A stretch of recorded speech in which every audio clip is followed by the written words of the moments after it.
Welcome back to my channel, everybody. I'm Megan Fox, and there are updates in the Laura Owens case. Now, I'm getting so far behind because I've been busy covering another case, but believe me, I am still keeping up, but I've just failed to keep you guys informed because there are lots of other creators out there doing a good job keeping you informed, but certain things have happened. There are things to talk about. There are things to say.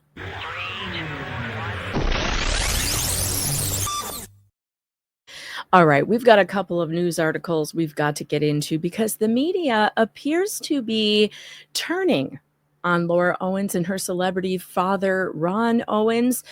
And it's brutal, it is swift, and it is hilarious. But also, I do want to point out, just because there are news articles now in the mainstream press that seem to have caught on, don't praise them too much. They were warned a long time ago that Laura Owens was a serial fraud and scammer, that she faked a pregnancy. They were warned. It's douche canoe and pregnancy faker. Yeah. And what did they do? Nothing. They did nothing. They allowed her to continue printing her lies. They would print her lies in The Sun, in People magazine, and they would not go in on Clayton's story. You know, they would let him respond, but they never did any investigative work into it. The only people that did that were independent journalists and YouTubers, and you guys out there on Reddit doing your own independent research. So I want you to give yourself way more credit than you give these big media companies who are now suddenly deciding to tell the truth. Because it's safe. It's safe now. You know, once somebody has been charged with 7 felonies the way that Laura Owens has, it's really easy for big media conglomerates to jump on board and be all, yeah, she's bad. But where were they when the chips were down? Where were they when it counted? Where were they when Dave Neal was getting railroaded by this maniac filing orders of protection against a journalist? Where were they then? Where were they when Laura Owens was sending fake sonograms directly to them? You will recall that the media wanted nothing to do with this story when the stakes were high, when we still didn't know for a fact what was going to happen in court. The media only decided to pick up this story and tell the truth about Laura Owens after she had been referred for prosecution and after she was indicted for 7 felonies. You know, it's really easy to pick up the story then. It's not that we're not grateful. Not that I'm not grateful that these stories are out there, because I'm going to take great pleasure in them. However, I just want to remind you that mainstream media is basically shit, and they don't tell you anything until it's almost already over. So if you relied on the mainstream press to tell you anything about this, especially let's call out the San Francisco press, because the San Francisco press is probably the worst one besides The Sun, who ignored this story and largely is still ignoring it to this day because one of their own is implicated in some pretty serious allegations of maybe fraud. Yeah, we're going to go to the Daily Mail. But I just wanted to put that out there before you get too excited. Just remember who these people really are and what they really care about, which is not justice, and it's not truth. They care about headlines and clicks and what they can get you to click on safely where they don't get sued. They're not willing to put themselves out there. They're not willing to go into real investigative journalism until those of us out here have done it for them. And I can't tell you how upset it makes me that then they get all the glory. Like they get all the, oh, the Daily Mail cracked the story. Yeah, no, that's not how this works. But they will spend a lot of time stealing our story and not giving anybody credit for it. But you know what? I'm not bitter at all. So the Daily Mail has this article. Ailing radio star declares bankruptcy after daughter lied that fling with Bachelor star had gotten her pregnant. Oh, look at this. They are now putting it in the headline that she lied. She lied? Good luck suing me, David Gingras and Laura Owens, for saying that she's a liar. That's not going to work out so well for you, because now the Daily Mail is calling her a liar. All right, this is by Melissa Koenig in the U.S. A longtime Bay Area radio legend and his wife have declared bankruptcy as their daughter faces charges for allegedly lying that a former Bachelor star had gotten her pregnant with twins. She lied. Ron Owens, 79, a longtime anchor at KGO, and his wife, Jan Black, submitted a Chapter 13 filing to a federal court in Arizona last week, stipulating that they have $2.3 million in liabilities and owe over $511,000 to more than 40 banks, credit card companies, and other creditors, the Mercury News reports. It comes 8 months after Owens promoted an online fundraiser to raise money for his family. This will get awkward. Saying they were dealing with overwhelming financial difficulties amid his profound health challenges. What? Black, a former reporter for KCBS, said the filing stands as objective evidence of the reality of our financial challenges and the necessity of the GoFundMe fundraiser, which she said remains active and crucial as we work to restructure our finances and move forward. The audacity of these people, by the way, the sheer audacity, when we get into these numbers of what Jan and Ron are earning every month, you're going to be sick. Get your air sick bags. Make sure you're holding on to them, because the fact that they are asking the public, people out here who are struggling to afford groceries every week, they're asking the public to fund their extravagant lifestyle when they are making what they're making. Yeah, get your air sick bag, guys, because it's going to be this is going to be difficult. It's going to make you mad. As of Tuesday evening, it had raised more than $131,600 for the Owens family, with some even making monthly contributions. I wonder how many of those monthly contributors are on a fixed income. You know, the parasocial relationship that Ron Owens has with his audience is just, it really bothers me. The idea that he's got probably senior citizens out there, because let's face it, those are the only people who remember him at this point, are senior citizens. Ron Owens was a radio talk show host many, many years ago. So he is asking his audience of probably mostly senior citizen boomers to send him monthly installments of their Social Security checks. You've got to be kidding me. This is a guy who was the highest paid radio jockey in San Francisco. All right, he wasn't a jockey, he was a talk show host, but whatever. You know what I mean. He was worth over $20 million, but he needs to ask, Nana Mary for her $30 GoFundMe donation. But the bankruptcy filing shows that a significant portion of Owens and Black's debt, more than $400,000, was incurred in the first half of this year, after the GoFundMe was launched. Oh, that's interesting. That's really interesting. It describes how they owe $300,000 in credit card debt to creditors like Who runs up a $300,000 credit card bill in the first half of 1 year? Are they crazy? Holy shit. Excuse my language, but that blows my mind. I haven't even read this all the way through. I just scanned it. This is worse than I remember. American Express, he owes this to, in 7 separate Bank of America accounts, and notes that Ron is being sued by JP Morgan Chase for failing to pay $51,000. All right, and we've got pictures of Laura. I wish they had used her mugshot. The couple, who were once considered Bay Area media royalty, have also claimed that they have, what is it with Americans and their fixation with royalty? We don't have any royalty here. Stop making weirdo families your royal families. We don't need a royal family. This is America.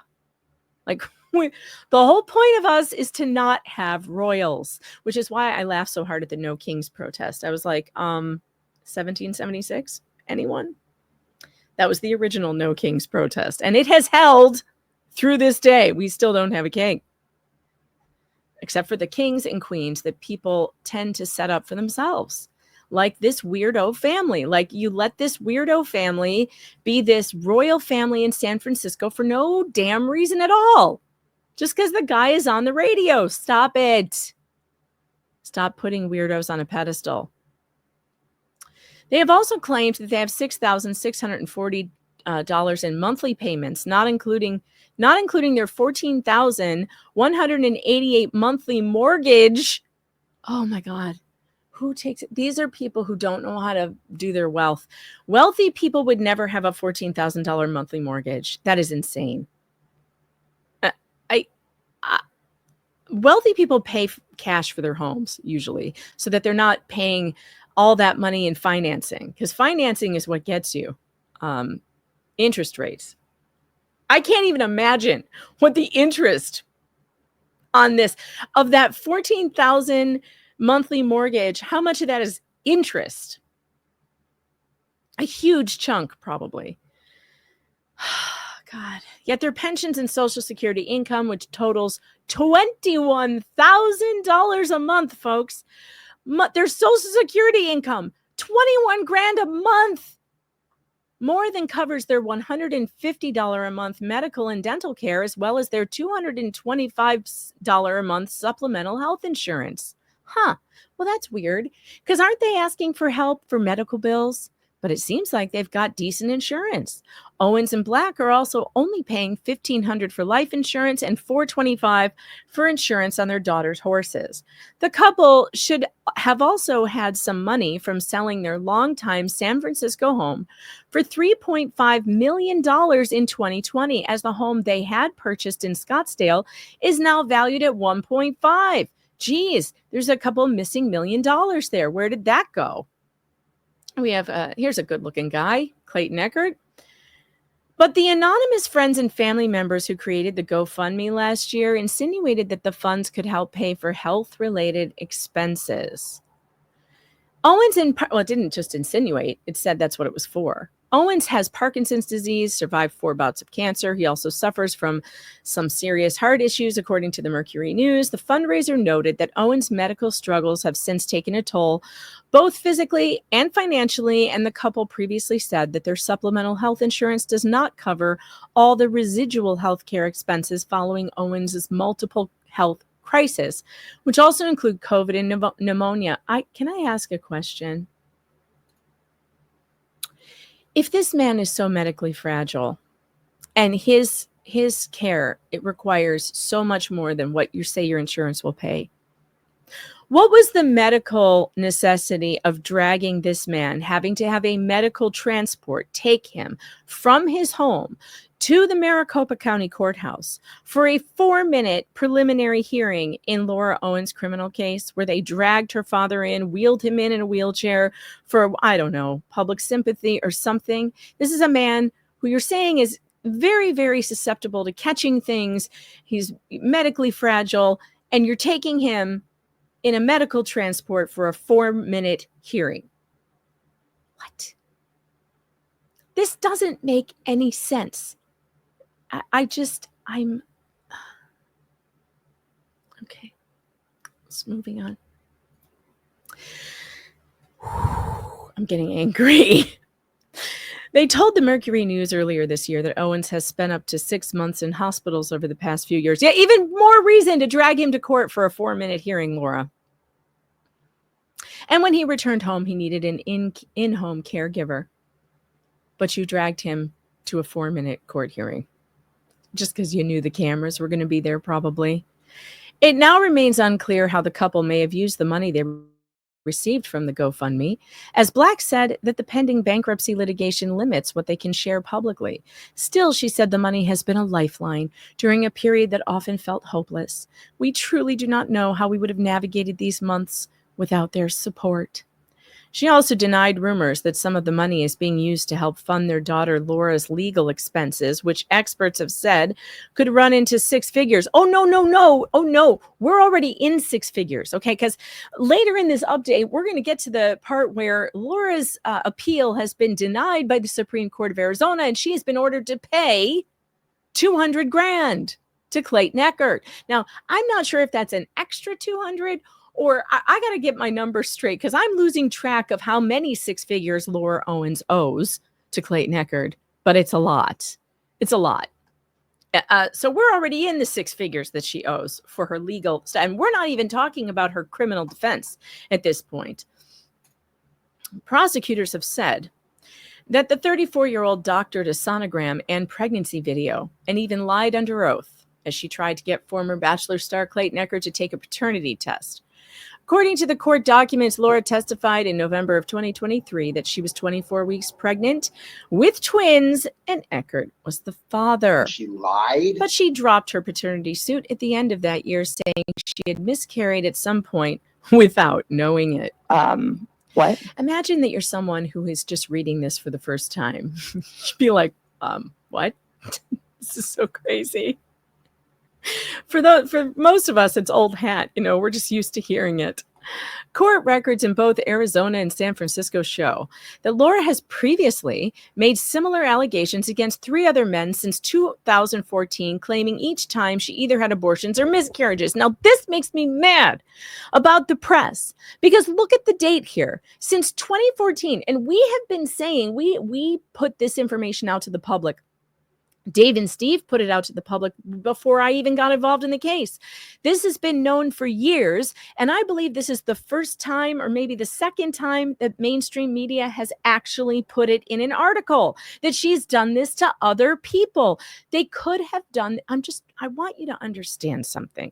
These things make me so angry at the press. Think about the Daily Mail for a minute.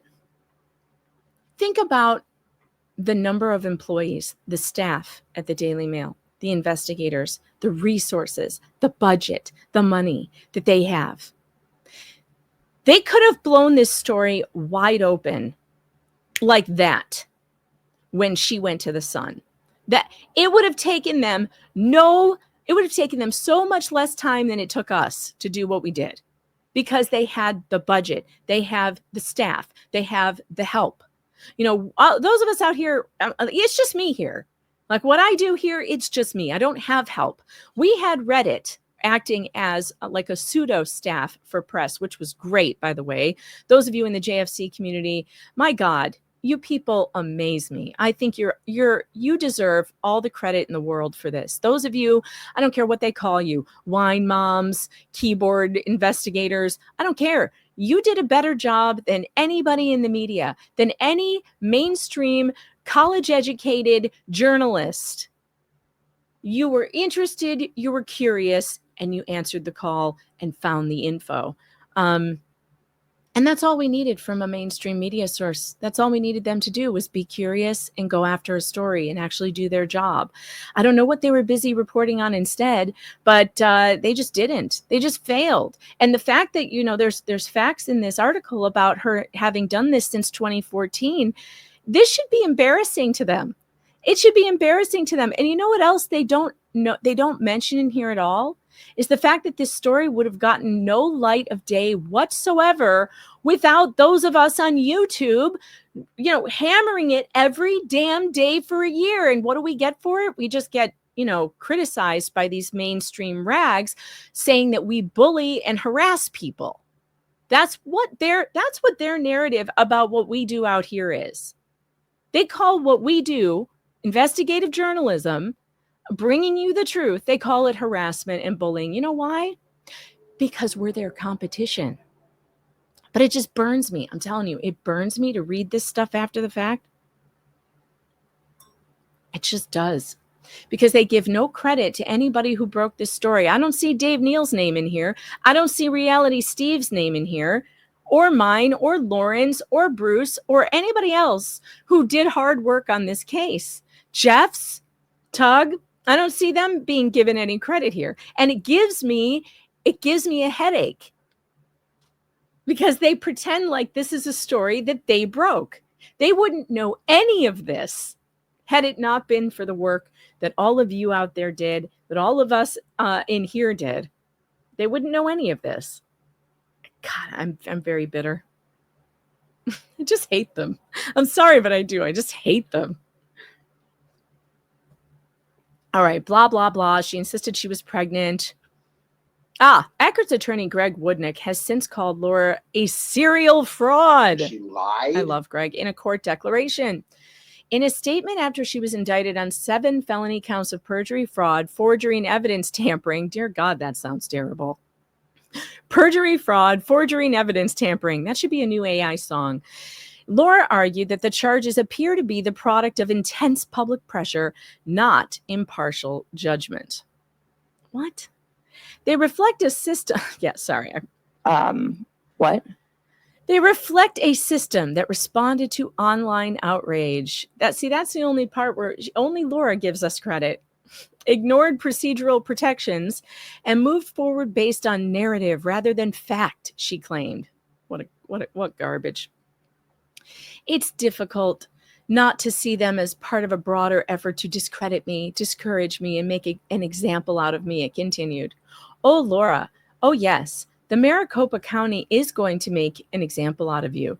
And they're doing it for a reason. That is what law enforcement is for. That's what the judicial punishment system is for. It's for making an example out of certain people to warn others, don't do this. I bet it will be a very long time in Maricopa County after this that somebody decides to lie in court, because they're going to know, oh shit, Maricopa County actually indicts for perjury. That's why they do it. That's why it's necessary, so that it is a deterrent for others. A deterrent. Yes, Laura, it is completely reasonable for the government to be interested in deterring crime. So if they use you as an example, that's their job. And you provided a very good example, ma'am. I intend to meet these accusations head on, and I will defend myself fully and relentlessly through, yeah, we know how relentless you'll be, through every step of the process. More glamour shots of the family and the little dog that pees in the house, reflecting on the allegations against her daughter amid the bankruptcy. Black blasted the Justice for Clayton community, saying its campaign against her and her husband has been relentless and deeply damaging. Well, there you go, JFC. You got a mention in the Daily Mail, so congratulations for that. Although I noticed they don't go into why JFC was so important to this investigation and what it is that you did. She went on to say that she and her husband have been forced to supplement their pensions and Social Security income with side ventures, but they have been significantly impacted by ongoing harassment and reputational attacks. Having to file for bankruptcy has also been deeply intrusive and emotionally exhausting. Yeah, I can imagine how emotionally exhausting those $300,000 credit card shopping trips could be. You know, it's just exhausting. You need a massage after that. When Owens first promoted the online fundraiser in 2024, he also said it was difficult to admit that the financial strain has become overwhelming on top of everything else. For 48 years, I poured my heart into KGO, sharing stories, sparking conversations, and connecting with you all, he wrote. He wrote? We're still not sure who wrote it. He added that he never imagined he would be in a position he would need to ask for help. But here I am asking for a little help from the community that has meant so much to me. Oh God, dare we look at the comments? Yeah, over $21,000 a month alone in pensions and Social Security. The rest of us should be so lucky to have this amount each month. That's $252,000 a year. I mean, yeah. This is crazy. They have mismanaged their money, and somehow it's the public's job to fix it. I mean, the privilege dripping off of these people is gross. So gross. Yeah, and have we forgotten that Sarah and her husband, Laura's sister Sarah, and the brother-in-law signed for those loans as co-signers or whatever? Are they on the hook for the bill? We said this a long time ago that this was probably going to happen, and that's terrifying for them. Yeah, I'm just looking through. All right, so let's go to, so there's a second article. This one's even better. This one is in the Mercury News, and this is about the appeal to the Supreme Court, which was denied immediately. Denied! Sit down! And Gingras is not too happy about it, but he'll get over it. He's used to disappointment. All right. Here we go. Let's put me down here. This is in the Mercury News by, actually, Martha Ross. Ron Owens' daughter loses court bid in pregnancy scandal, must pay $200,000. Now, if you guys are noticing a common thread here, Ron Owens is starting to get dragged by the media. He used to be someone who was off limits. He is now becoming a target. I think the sharks have sensed blood in the water and they are circling. And it's unfortunate. I find Ron Owens to be kind of a tragic character in this story, but the constant enabling of his daughter and his daughter's bad behavior, it has consequences. And maybe those consequences are getting dragged in the media and having your legacy, Ron, completely destroyed by your daughter.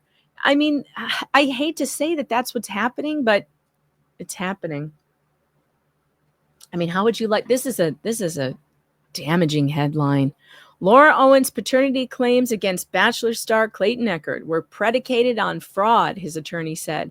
Faking medical records, disease, and SA allegations is deplorable. Yes, it is. I'm a little jealous, though, that Greg Woodnick gave all these fantastic quotes to the Mercury News. I have been asking him for quotes for a very long time. Greg, how dare you? Just kidding. In the same week, the KGO 810 radio, Ron Owens filed for bankruptcy, citing more than $2.3 million in liabilities, including an unpaid mortgage and credit card debt.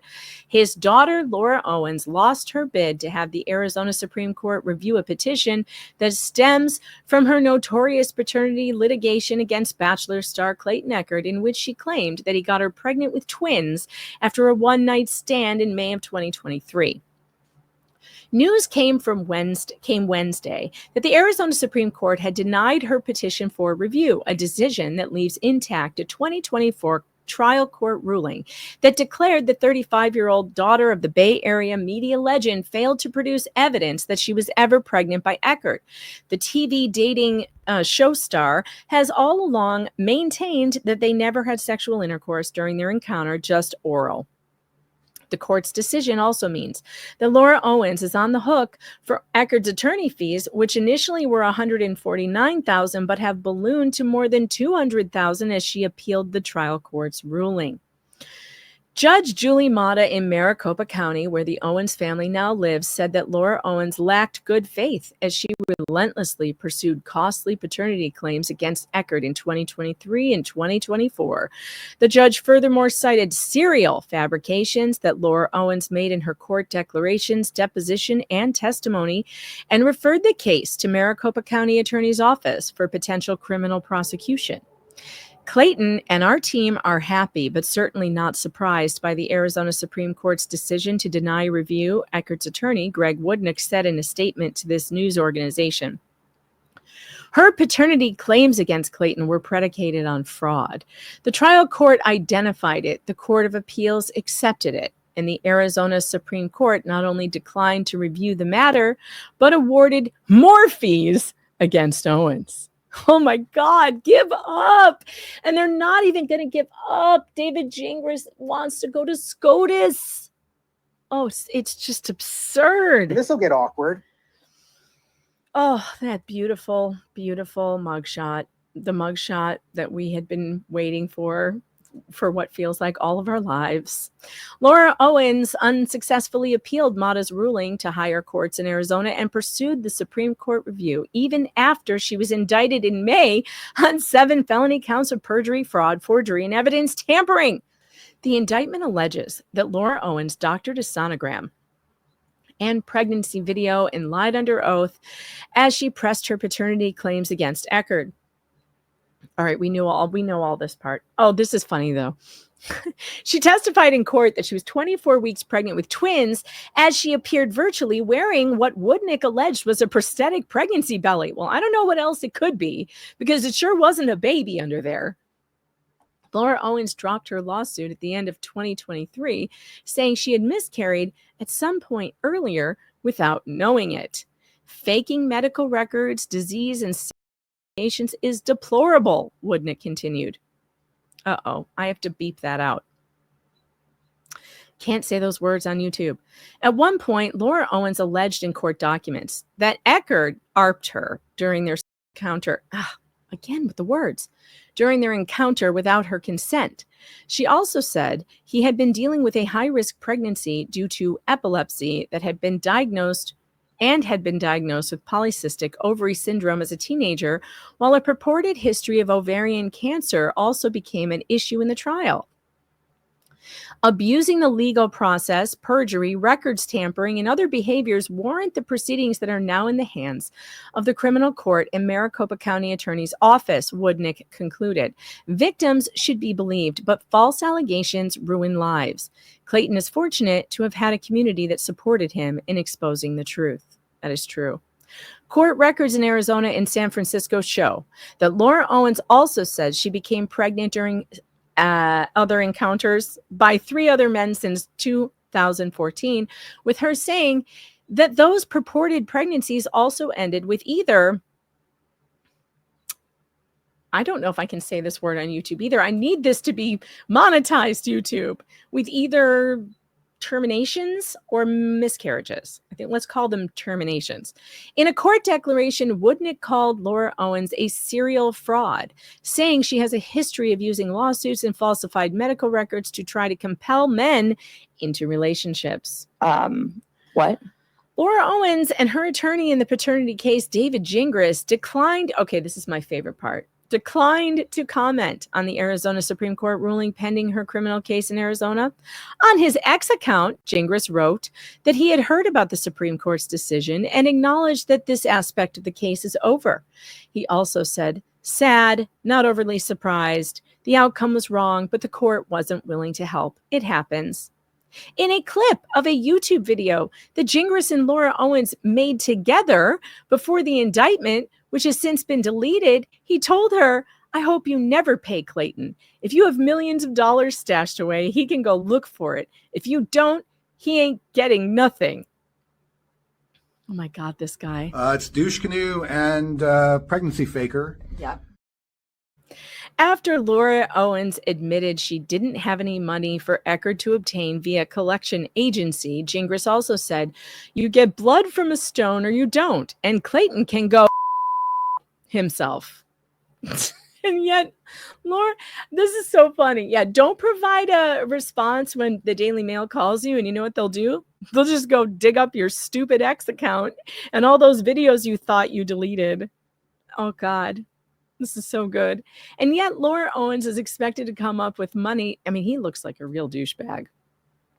This makes him look like a total douchebag. Great job, Gingras. Great job.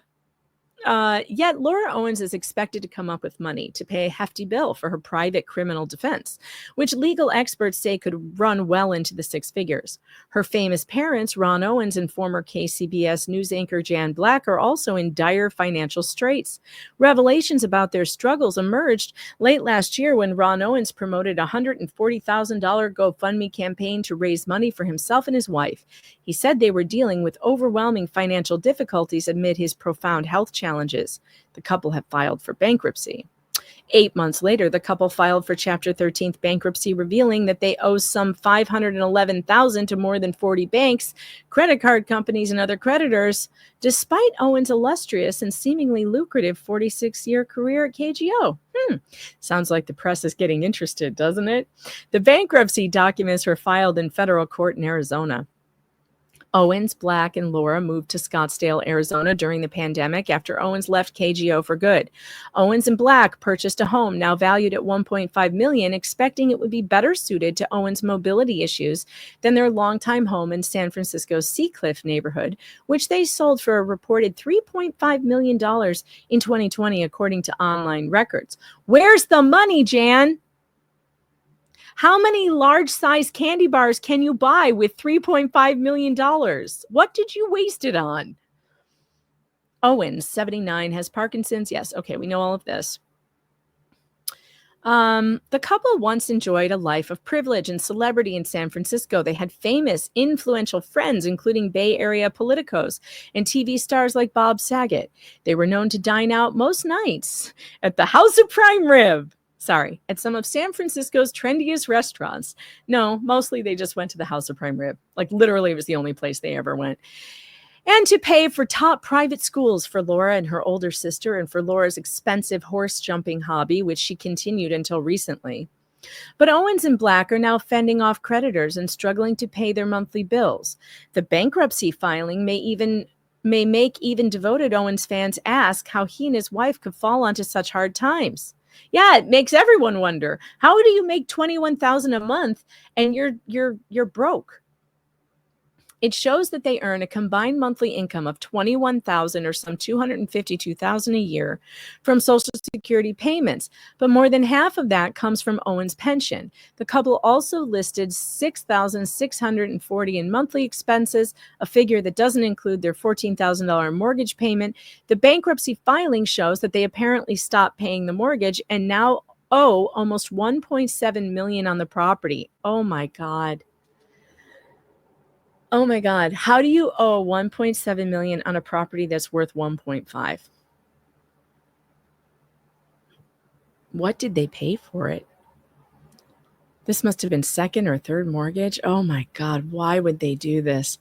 And this is such bad planning.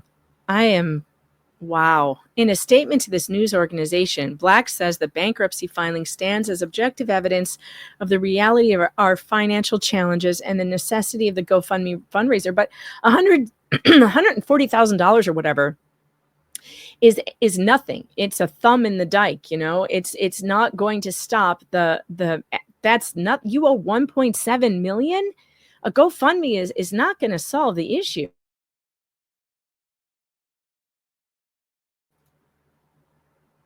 But the filing has also raised new questions about the couple's need for donations from fans. The GoFundMe campaign has thus far raised $131,000 from more than 1,500 donations, as the couple face accusations from the online Justice for Clayton community of YouTube journalists and internet sleuths that the campaign is a scam.